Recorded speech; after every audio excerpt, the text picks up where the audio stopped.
What you see here is $10,000 on the table. You can take this money as a loan, but I will charge you a little bit of interest rate. Like most people, you take the money and you go buy a nice car. But in 10 years, it's time to pay me back. And because of interest rates, now you owe me $20,000 and not 10. You will say, I don't have money to give you. And if you don't, I take your car and a piece of your house.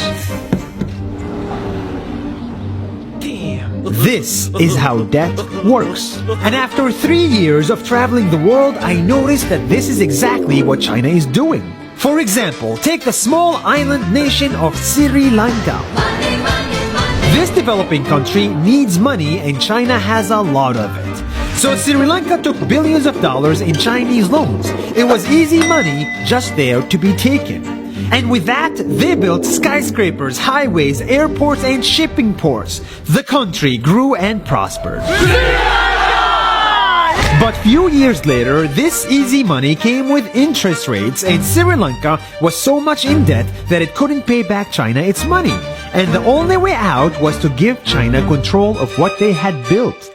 In other words, Sri Lanka lost a piece of its home to China because of debt. This is the Chinese money trap. And it's a real thing I saw all over the world. In Papua New Guinea, I saw $2 billion in loans given by the Chinese to build skyscrapers, infrastructures, and ports.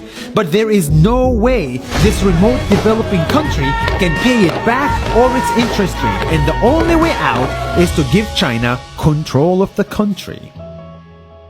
In the Maldives, Pakistan, Malaysia, Laos, Kazakhstan, Mongolia, Egypt, Kenya, and South Africa,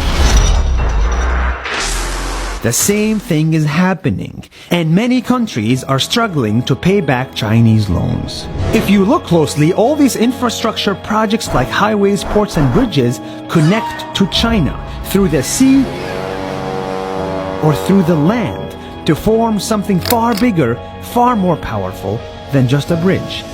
A new Silk Road. The world is already made by China, and I think slowly it will be owned by China.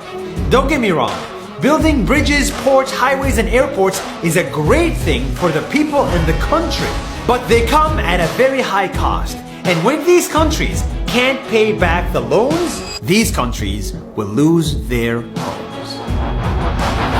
One thing my parents had taught me is that there's no such thing as a free lunch or a free ride. So if we're not careful with our money or other people's money, then we better start learning Chinese. 下周见。